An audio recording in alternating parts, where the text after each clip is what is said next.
Hey everyone, John Kennedy here. Welcome back to Above Board with Canterpath. Today we have a very special guest. His name is Brian Ahearn, and he is the Chief Influence Officer at Influence People. He is an international speaker, a coach, and a consultant. He specializes in applying the science of influence in everyday business situations. Now, Brian is one of only a dozen individuals in the world who currently holds the Cialdini Method Certified Trainer designation. This designation was earned directly from Dr. Robert Cialdini, the most cited social psychologist in the world on the science of influence. Brian has also written a number of books. His first book, called Influence People, was named one of the top 100 influence books of all time by Book Authority. His second book, Persuasive Selling for Relationship-Driven Insurance Agents, was an Amazon new bestseller. And his current new book is called The Influencer Secrets to Success and Happiness. In addition to all of this writing that Brian has done, his LinkedIn courses have also been viewed by more than 500,000 people across the globe. Brian, welcome to the show, man. It's great to be here with you, John. I look forward to the conversation. It's just such an impressive, like, even as I was like typing up and working on the intro, I'm like, man, what hasn't this gentleman done? There's a lot of things. People are probably overly impressed with the few things I've done. I don't do a lot, but whatever I do, I try to do really, really well.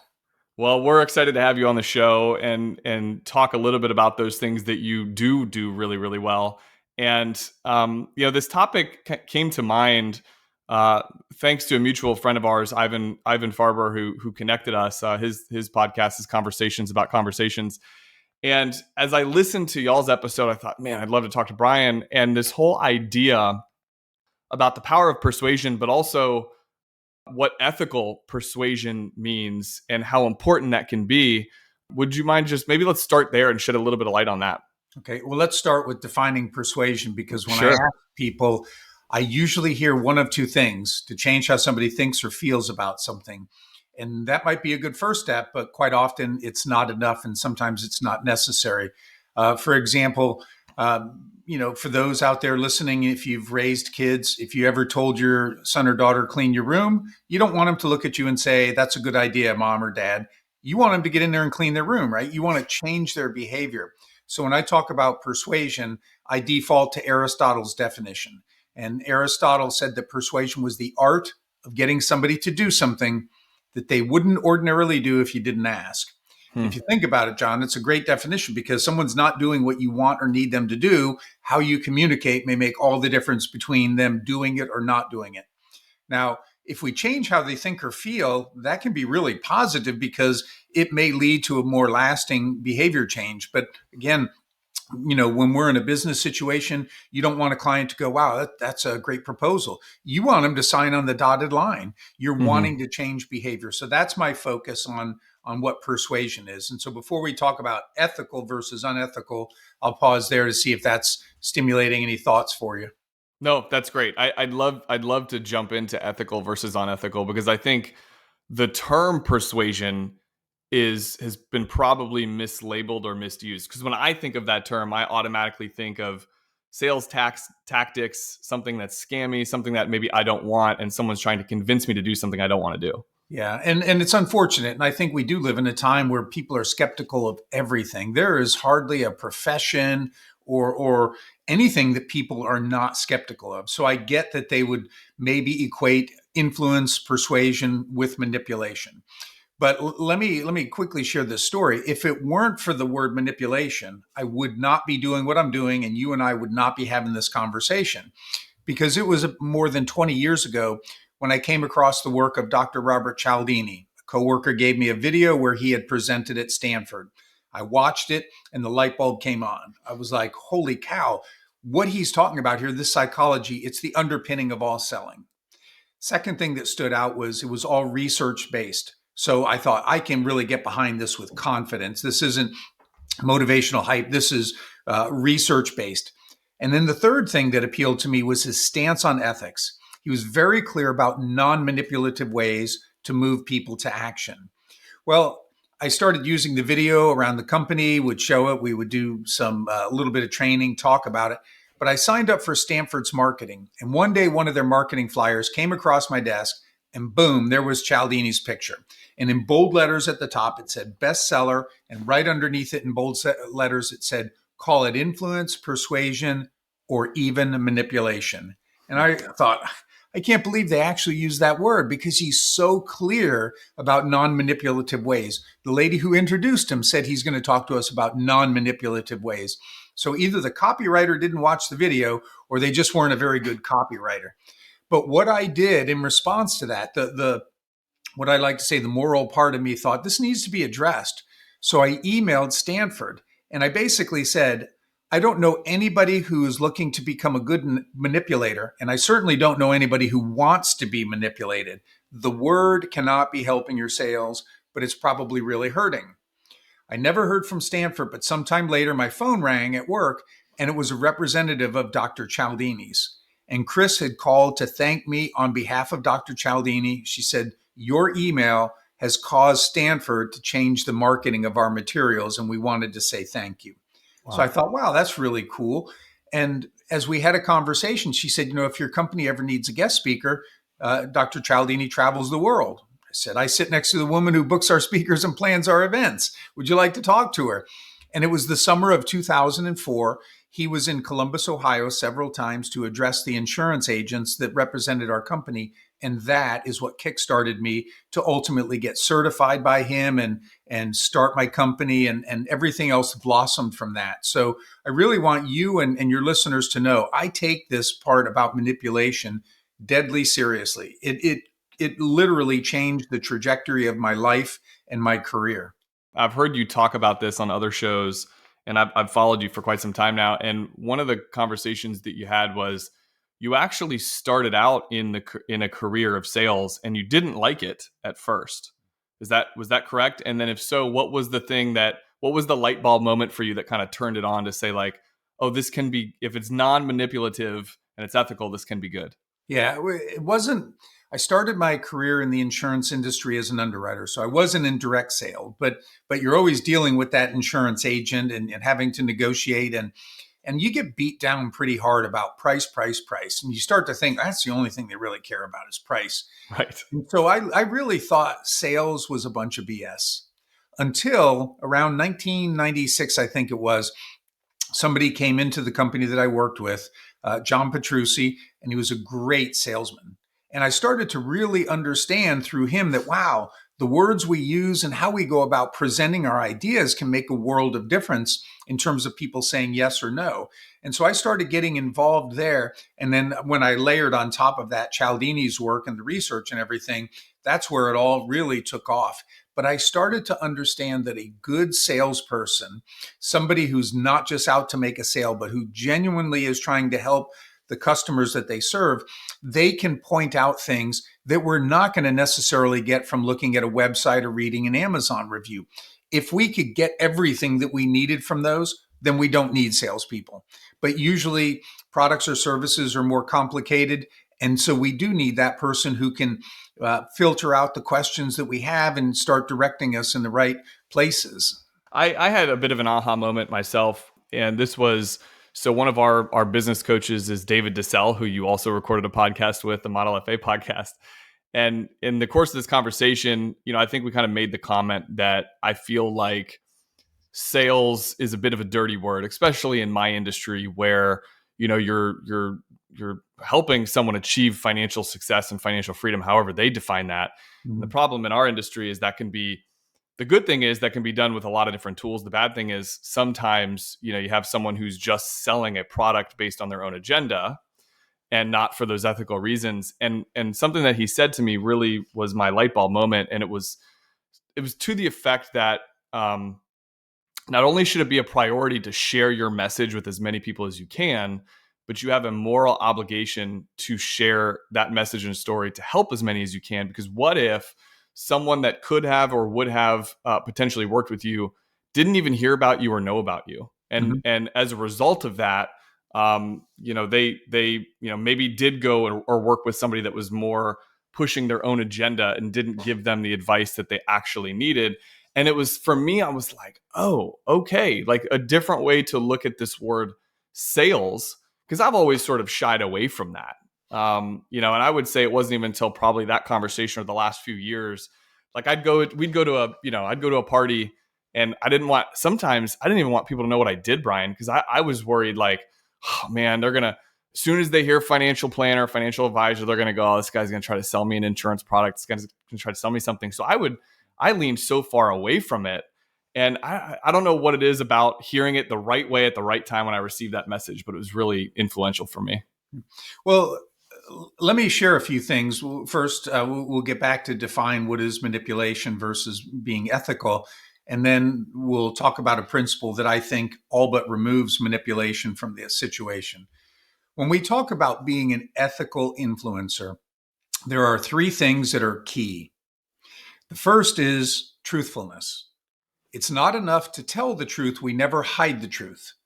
It would be indefensible for me, John, if I were selling my home and you came here, looked at it, and in the basement, I've got a rug because I have a gym down there, and there's a crack in the basement. If I didn't tell you about that and you bought the house and moved the rug, you would not look at me as ethical. And if you said, why didn't you tell me about the crack? My saying, well, you didn't ask, is not defensible. But an ethical person doesn't hide the truth. So if I saw that you're walking around my home and you're really starting to think of yourself living here, and I can tell you like it, I might say, John, I can see you really like my home. Before you go any further, I want to show something to you because I would never want you to think I'm hiding something. I move the rug. I say, the rug is here because I've got my gym. There is a crack. It has never leaked. It has not been a problem, but I want to make sure that you know that up front. You're starting to think this guy's pretty honest, right?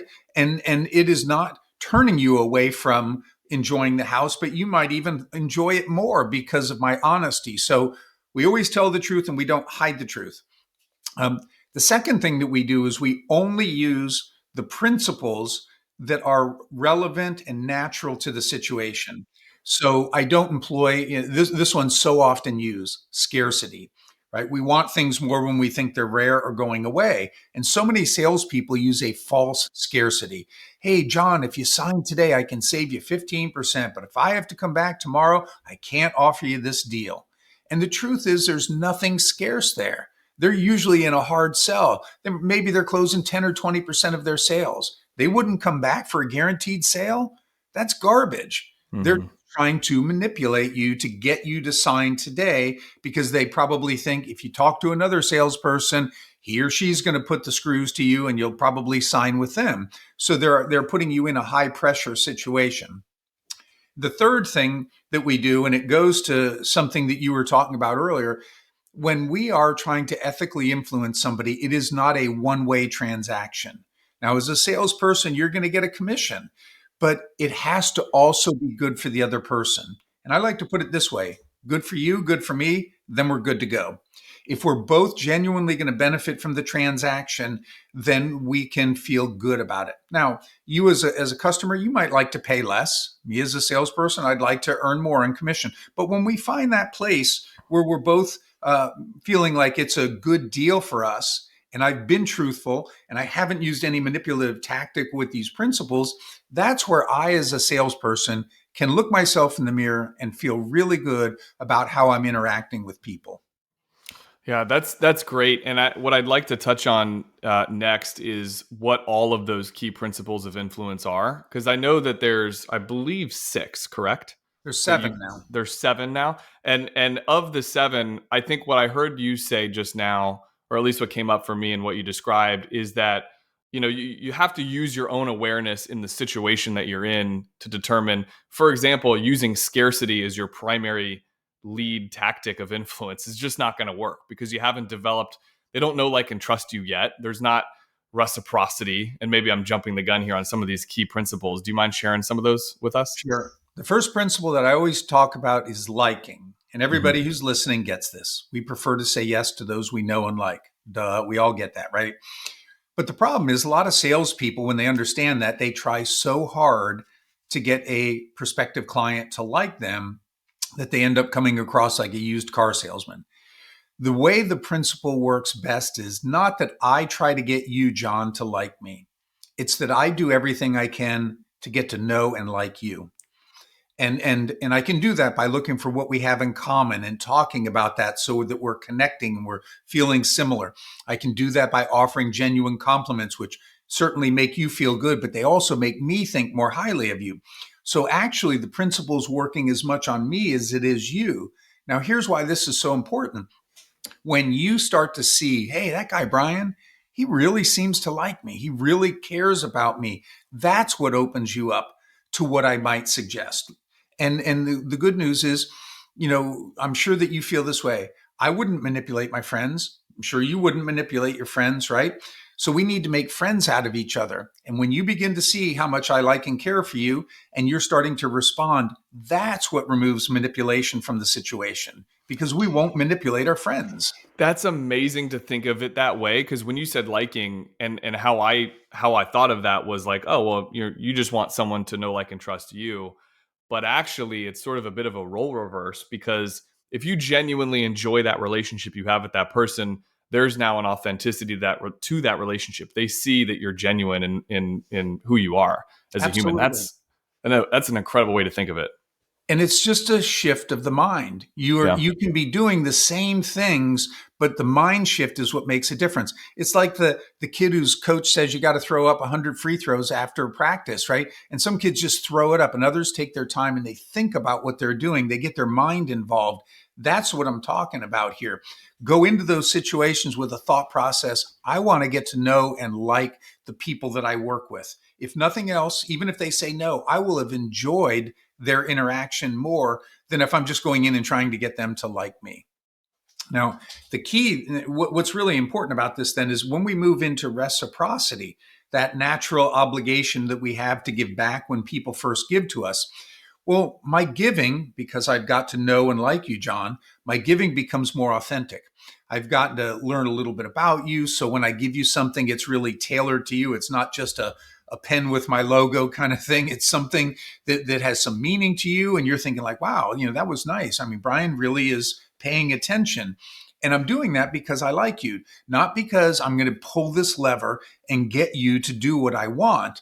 I genuinely want to help you. And again, that's where when you get that sense that this is how the relationship is forming, you become more open to what I might share. And based on what you said, when you have a product that you know can help people, you want to make sure that they understand that, because hopefully if they say yes, they're going to benefit for a long, long time with what you do in the financial services industry.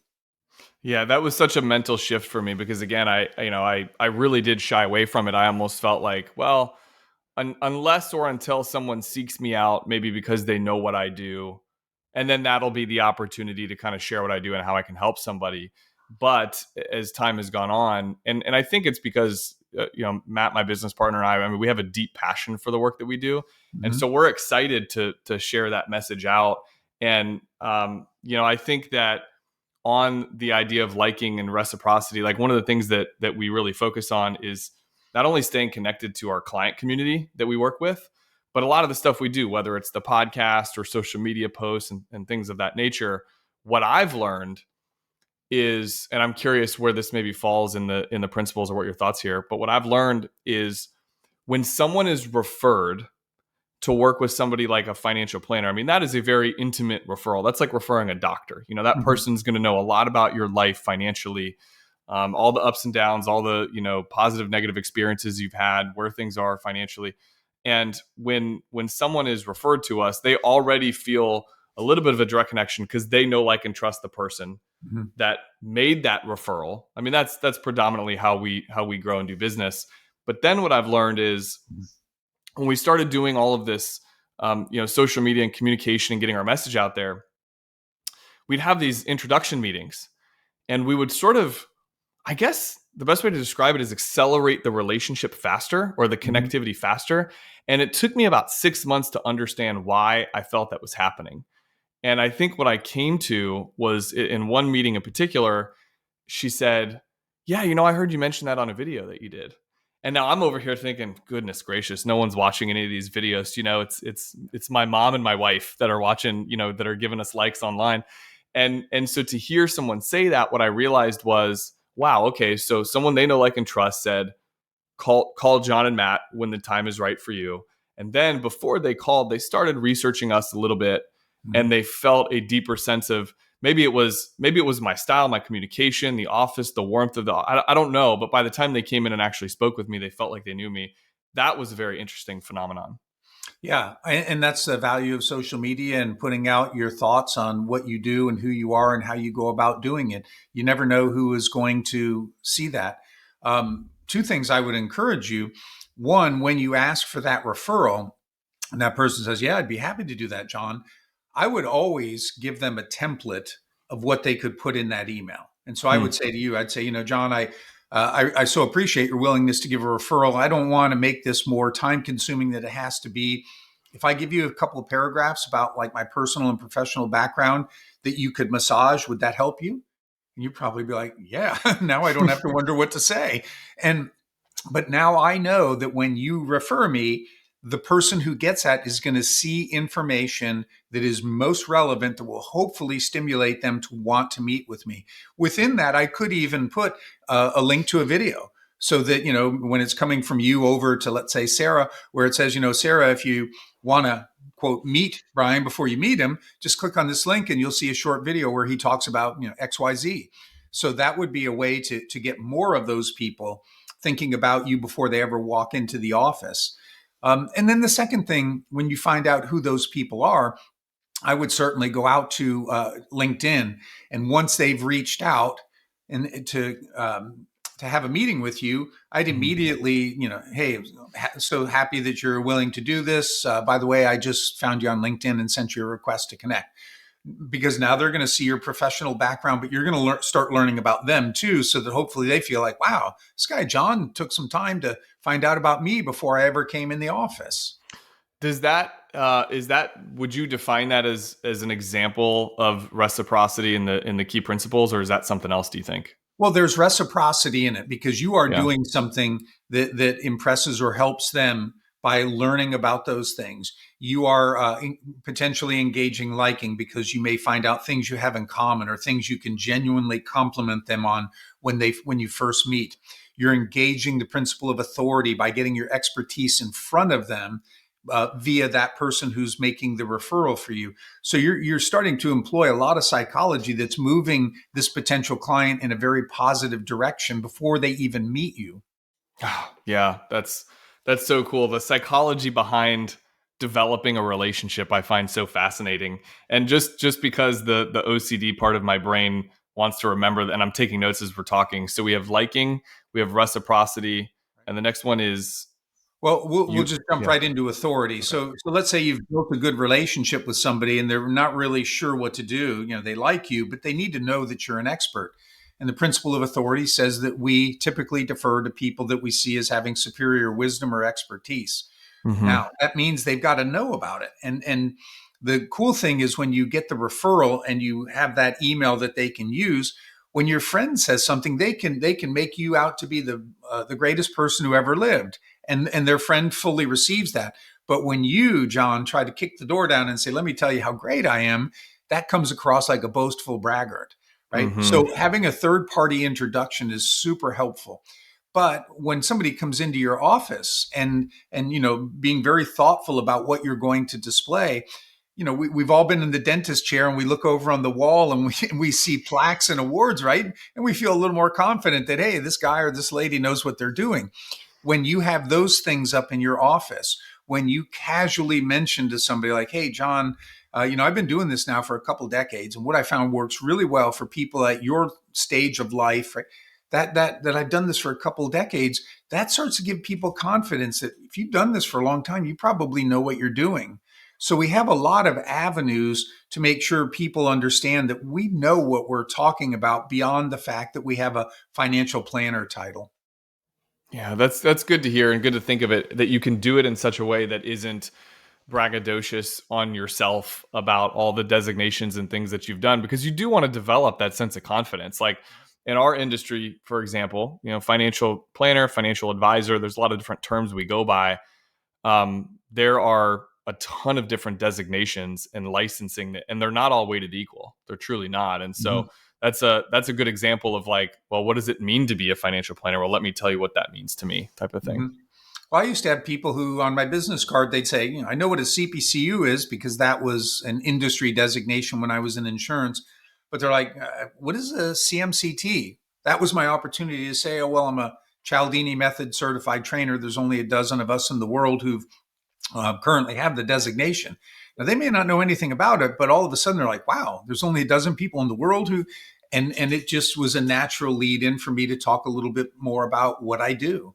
So even things that might not seem relevant outside the industry because they may not know what all those letters are, they do catch people's attention. They do make people feel a little more confident that, hey, this guy or this lady with all these letters after their name, they must know what they're doing. And I guess to your point too, that is the advantage of social media in that you can have a lot of that information out there because it's kind of natural and normal to have that, let's say on your bio, on your LinkedIn page or wherever. And then in their own time, they can research too if they want to what that means to have those designations, or in my case, to have a CFP designation and that type of thing. The next principle that's also good for helping to get people beyond a state of uncertainty is social proof. And you can be an expert at what you do, but then people are going to also wonder, well, who have you worked with, right? Mm-hmm. So social proof is about bringing into the conversation people who are similar to the person that you're trying to have some influence with. Because if you are talking to a client, let's say it's a client where husband and wife, they're mid to late 30s, couple young kids, they got to start thinking about college. They still got a long way to go on the mortgage on the house and all of those things.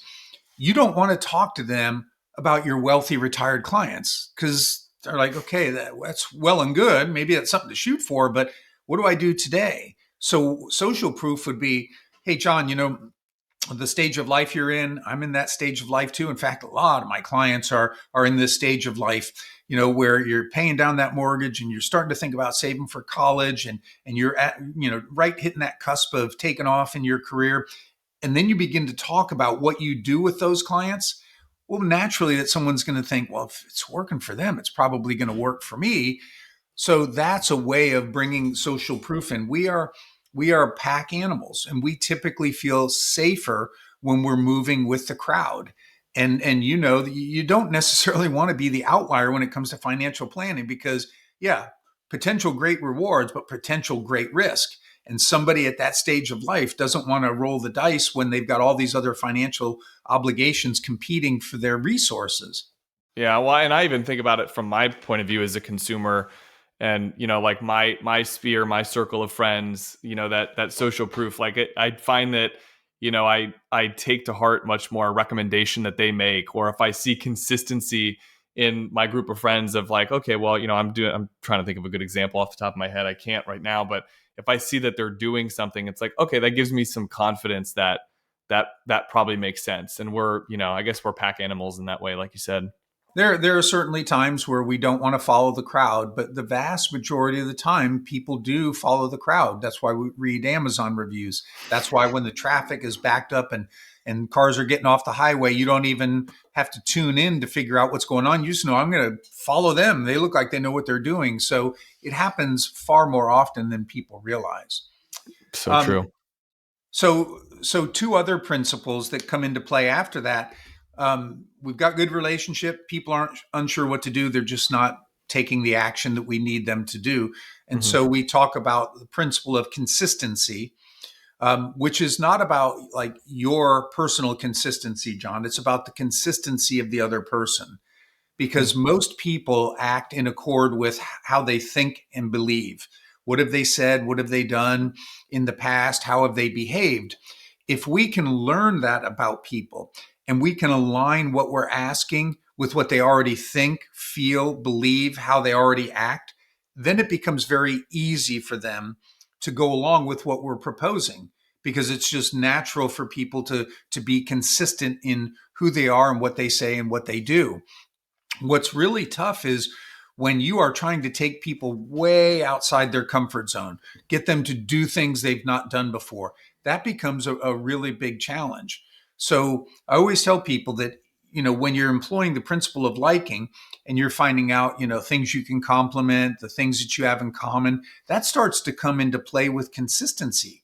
Hmm. because now I know a little more about you, John. I know things that you've said, what you believe, things you've done. I've learned online or I've learned in our one-on-one conversations. And I will work very hard to make sure that what I'm proposing aligns with who you already are. Do you get? I'm curious because as I'm hearing all this stuff, I'm like, man, these are all such powerful tools and good shifts of the mindset and how to do this type of thing. Do you get frustrated when you see someone misuse their influence or all of this useful information? Because certainly it happens. Like this information in the power of the in the wrong hands is obviously, it has to be a frustrating situation. I'm sure you've seen that. Well, there's a difference between, I think, misusing it because you don't fully understand it, and that Hmm. just means working with somebody to correct it, versus somebody who is using it just as a means of gain. In other words, you can use these principles and you can use them unethically. Hmm. Um, when I talk about these principles, I always tell people they're neither good nor bad. They simply describe how people typically think and behave. How we use that reveals something about us. And going back to Aristotle, he said character may almost be called the most effective means of persuasion.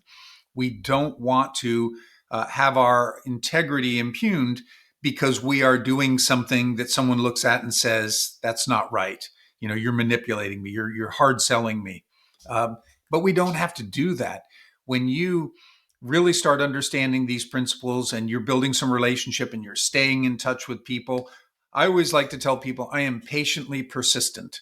Once I've made contact with somebody, I don't have to close a sale right away. I want them to really get to know who I am and what I do so that when the time is right and they bring me in, it's a home run because they didn't just want to fill a slot, but they knew what I was going to do for their company or their association. And I think everybody should take that tact of being just patiently persistent. Try to build relationship. Let them get to know you, get to know them. And once your pipeline is full, all of it starts paying dividends. I also think selfishly, like from your perspective, or I'm talking, I guess, in mine, that patiently persistent mentality allows the relationship to develop and evolve Mm-hmm. um, to a maturity point where eventually there may be an inflection point where they've developed that know, like, and trust you factor, and they've had the pain point financially where it now makes sense to, let's say, hire someone or make a change from their current advisor, whatever the case may be in my world. But I think that getting to know you build up period is so helpful because, I mean, at the end of the day, like my entire career, as is yours, is built upon relationships. And there are vast majority of our clients, like we're very fortunate that we serve people that we love working with. And Mm-hmm. again, I think that's where the passion and enthusiasm can shine through because I like working with these people. It's exciting for me to help them make a financial shift or to watch them on their journey and accomplish their goals. I love that. I'm enthused by it and I want to see these people win because a lot of cases, these, our clients feel like family to us. And so I think that being patiently persistent allows it from your point of view, because yes, of course, everybody wants to close the sale fast and earn a commission or earn money and move on. I get that, but that actually allows you to genuinely feel vested in their interest in the relationship that you have with them too, right? Yeah, absolutely. And I will give you a good example of being patiently persistent. I joked with you the other day when you emailed and said, "Hey, I know you're traveling. Are we still good for the podcast?" And I jokingly said, "I'm in your hometown, Washington, D.C." Yeah. That opportunity came about because I think it was 4 years ago when I first made contact with the organization. I did a little webinar for them, but I really hadn't heard from them for quite a long time. I was reaching out by phone, text, email to two individuals, and I almost threw the towel in. I mean, towards the end of last year, I was like, screw it. I'm not going to keep following up. I'm not hearing from them at all. And then I thought, you know what? I'm going to take this as a challenge. I'm going to dig my heels in and I will stay in touch until they tell me to go away. Now, when I say stay in touch, it's like once a quarter. I'm not emailing them every week or every other week. Um, but then early January, somebody from the organization reached out and said, "Hey, we're going to have a meeting. We're going to have HR leaders in. They want to learn about influence. Are you available?" So boom, I got my opportunity. And I wouldn't have gotten it if I hadn't stayed in touch. It was that repetition of, what I'm doing, seeing Brian connecting the name with influence. And then the opportunity came up. HR professionals wanted to learn about how to influence people within their organization to move their agendas forward. And it was a hit. That's a cool story. I feel the same way about being named John F. Kennedy and searching for a Jackie so we could be John and Jackie Kennedy. It wasn't until senior year of college that it was a hit and we met and we made it happen. So Yeah, what just don't get a Maryland. No, absolutely not. And a lot of people, joke with us. They're like, man, you didn't name your kids John and Carolyn. And we're like, nope. We decided to go a different path. The fortune of those Kennedys did not work out so well. So we're trying to blaze a different kind of trail for Good for you. The new generation of Kennedys. I believe we're missing one key principle. Is there one left? Well, we talked a little about scarcity earlier and how that can motivate people to action. But the other principle is called unity. And Robert Cialdini came out with that in, I think it was 2016 when his book Persuasion came out. And people asked him, like, for decades, you've defined these 6 principles. Why all of a sudden is there a 7th? And he said it was always there, but it was just kind of lurking beneath the surface. And so he really didn't see it or appreciate it for what it was. Unity is about shared identity.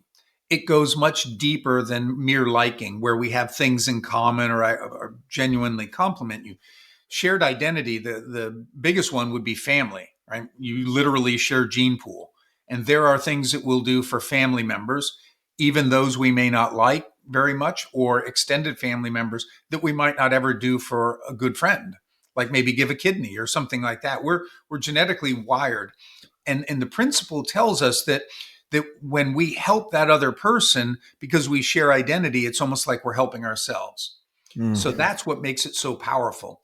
Another example, my father served in the Marines. And I learned from a very young age that when Dad met another Marine, it seemed like he was closer to them than me, his own flesh and blood.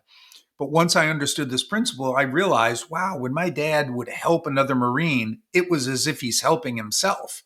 And when another Marine would help him, it was the same thing. It was almost as if he was helping himself.